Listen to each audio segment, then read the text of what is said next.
கண்களை திறந்து தியானம் செய்ய வேண்டியதனுடைய அவசியத்தை குருநாதர் இந்த உபதேசத்தில் உணர்த்துகின்றார்கள்.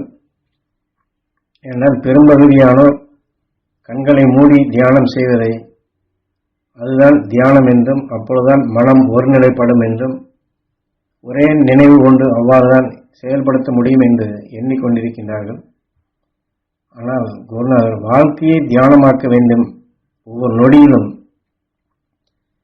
உட்கார்ந்து தியானம் செய்து கொண்டே இருப்பதற்கு பேர் தியானம் அல்ல, அது ஒரு பயிற்சி. அது ஒரு தியானம் ஆகாது, அது ஒரு பயிற்சி தான்.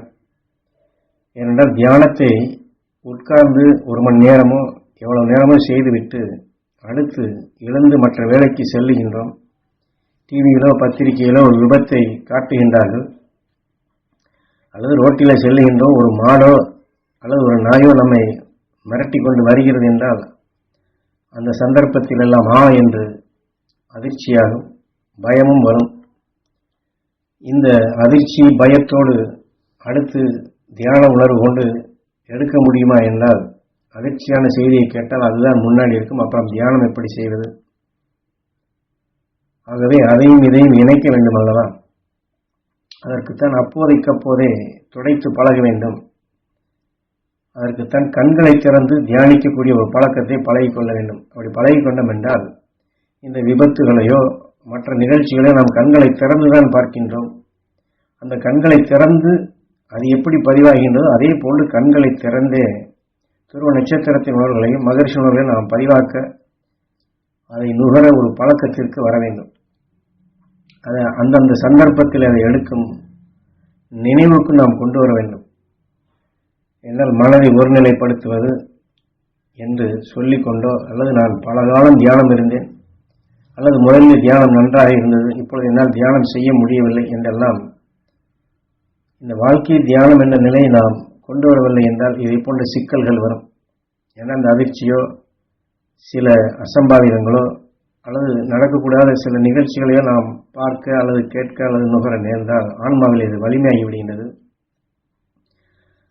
அப்போது தியானம் செய்தேனே, இதற்கு முன் எவ்வளவு நன்றாக தியானம் செய்தேன், இப்பொழுது என்னால் தியானம் முடியவில்லையே, போய்விட்டதே என்று வேதனையைத்தான் அப்பொழுது வளர்க்க முடியும். அதற்குத்தான் அப்பொழுது அதாவது உடலிலே துணியிலேப்பட்ட அழுக்கை அன்றாடம் அதை தூய்மையாக்குவது போன்று இந்த அருள் உணர்வுகளை வாழ்க்கையில் நாம் பயன்படுத்தி கொள்ள வேண்டும். எப்பொழுதெல்லாம் தீமையை காணுகின்றோமோ அப்பொழுதெல்லாம் ஈஸ்வரா என்ற உயிருடன் தொடர்பு கொண்டு துருவ நட்சத்திரத்தின் பேரருள் பேரலை பெற வேண்டும் என்று கண்களை திறந்தே புருவ மத்தியில் எண்ணி இணைத்து உள்ளே புகாது தடுக்கும் ஒரு பழக்கம் வர வேண்டும். அந்த துருவ நட்சத்திரத்தினுடைய சக்தி வளர வளர அந்த தீமை நம் ஆன்மாவில் இருப்பது கொஞ்சம் கொஞ்சமாக நகர்ந்து ஈர்ப்பு வட்டத்தை கடந்து சென்று விடும். சூரியன் அதை கவர்ந்து செல்லும் என்றால் இந்த கருத்தினை குருநாதர் எண்ணில் அடங்காத முறை சொல்லி இருக்கின்றார். நமது ஆன்மாவில் இருக்கக்கூடிய ஈர்ப்பட்டத்திலிருந்து அதை விலக்கி தள்ளிவிட வேண்டும்.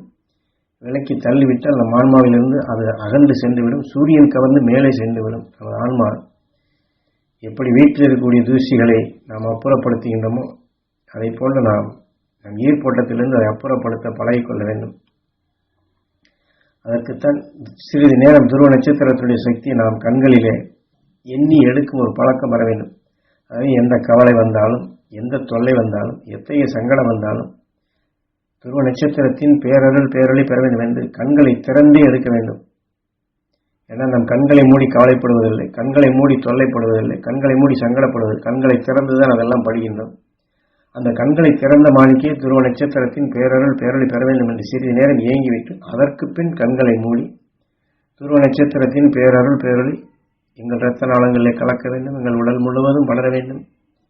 எங்கள் உடல் இருக்கக்கூடிய ஜீவான்மா ஜீவனுக்கள் அனைத்தும் அந்த துருவ நட்சத்திரத்தின் பேரருள் பேரொளி பெற வேண்டும் என்று உடல் இருக்கக்கூடிய எல்லா அணுக்களுக்கும் இப்பொழுது கண்களை திறந்து எடுத்த சக்தி கண்களை மூடி உள்ளே இப்படி நினைவை கூட்டி பழகினோம் என்றால் நம்மால் அந்த தியானத்தில் நாம் மறுபடியும் சீராக்கி கொள்ள முடியும். அந்த கவலையிலிருந்து சங்கடத்திலிருந்து விடுபடும் அது ஒரு ரிலீஃப் அந்த நேரம் உடனே கிடைக்கும். ஏன்னா இப்படி அவ்வப்போது துடைக்கவில்லை என்றால் ஆன்மாவிலே வலுவாகிவிட்டால் அடுத்து தியானத்தில் உட்கார விடாது. தியானத்தில் உட்கார்ந்தாலும் கூட நினைவலைகள் எங்கெங்கோ செல்லும். அவன் இப்படி சொன்னான், அங்கே இப்படி ஆனது, நாளை இதற்கு என்ன செய்வது, இப்படியே வந்து கொண்டிருந்தால் நான் என்னதான் செய்வது என்றெல்லாம் இது இத்தகைய உணர்வு குறுக்காட்டும். அது இதுபோன்று வராதபடி கண்களை திறந்து நாம் எண்ணி எடுத்து அது ஒரு பழக்கத்திற்கு வந்துவிட்டால் இது உண்மையான தியானமாகின்றது. ஒவ்வொரு நொடியிலும் துருவ நட்சத்திரத்தின் பேரருள் பேரொளி பெற வேண்டும் என்று எண்ணுவதே உண்மையான தியானமாகும். உட்கார்ந்து நாம் 1 மணி நேரமோ அரை மணி நேரமோ செய்வதற்கு பேர் தியானம் அல்ல. அது மீண்டும் மீண்டும் குருநாதர் சொல்வது பயிற்சி தான், ஒரு பழக்கம் தான். அதில் கண்களை திறந்து எடுக்கும் ஒரு பழக்கத்திற்கு நாம் அவசியம் வர வேண்டும். ஏனால் எதையோ கண்களை திறந்துதான் பதிவு செய்கின்றோம். திரும்ப எண்ணும் பொழுது அதுவே நம்மை என்ன வைக்கின்றது, திசையும் திருப்புகின்றது. ரேடியோ டிவியில் எந்த அலைவரிசையை எந்த சேனலை திருப்பி வைக்கின்றோமோ காற்றிலிருந்து இழுத்து அதை பேசுகின்றது. அதை போன்றுதான் எந்த சந்தர்ப்பத்திலும் கண்களை திறந்து நமது குருநாதரை எண்ணி மாமகர்ஷீஸ்வர குருநாதரால் துருவ நட்சத்திரத்தின் பேரருள் பேரொளி பெற வேண்டும் என்று சிறிது அங்கே திருப்பி விட்டோம் என்றால் நம்முடைய நினைவுக்கு அந்த துருவ நட்சத்திரத்தின் சக்தி எளிதில் கிடைக்கும். மனபலம் பெற முடியும், மகிழ்ந்து வாழும் சக்தி பெற முடியும். ஆகவே குரு காட்டிய வழியிலே நாம் துருவ நட்சத்திரத்தின் பேரருள் பேரொளியை பெறுவோம். துருவ நட்சத்திரத்தில் ஒன்றிய வாழ்வினால் அந்த துருவ நட்சத்திரத்தின் சக்தி பெறுவதற்கும் குருநாதர் மாமகர்ஷி ஈஸ்வராய குருவுடைய அருளால் அதை பெற வேண்டும் என்றும் இதை பன்மடங்கு பல முறைகள் இதை சொல்லி உள்ளார். ஆக அந்த குரு அருள் துணை கொண்டுதான் அதை எளிதில் பெற முடியும். அந்தந்த சந்தர்ப்பத்திற்கு குரு பெற்ற, குரு கண்டுணர்ந்த, குரு தீமை நீக்கிய, குரு உணர்வை ஒளியாட்டிய அந்த உணர்வோடு கலந்து துருவ நட்சத்திரத்தினுடைய சக்தி நாம் எடுக்கப்படும் போது அத்தகைய ஒரு பழக்கம், அத்தகைய ஒரு நினைவு, அத்தகைய ஒரு சிந்தனை நமக்கு வந்தால் நம்மை மனம் குழம்பச் செய்யும், சஞ்சலப்படச் செய்யும், சந்தேகப்படச் செய்யும் தீமையான நிலையிலிருந்து உடனுக்குடன் நாம் விடுபட முடியும். அந்த மன பலம் கிடைக்கும், மன தைரியம் கிடைக்கும், ஒரு உற்சாகமான உணர்வு நம்மை அறியாமலே உள்ள உடலுக்குள் இருந்து நமக்குள் தூண்டும். அந்த சக்திகளை பெறுவதற்குத்தான் இங்கே கண்களை திறந்து குருவை எண்ணி எடுக்கும் பழக்கத்தை பழக வேண்டும் என்று குரு சொல்லுகின்றார்.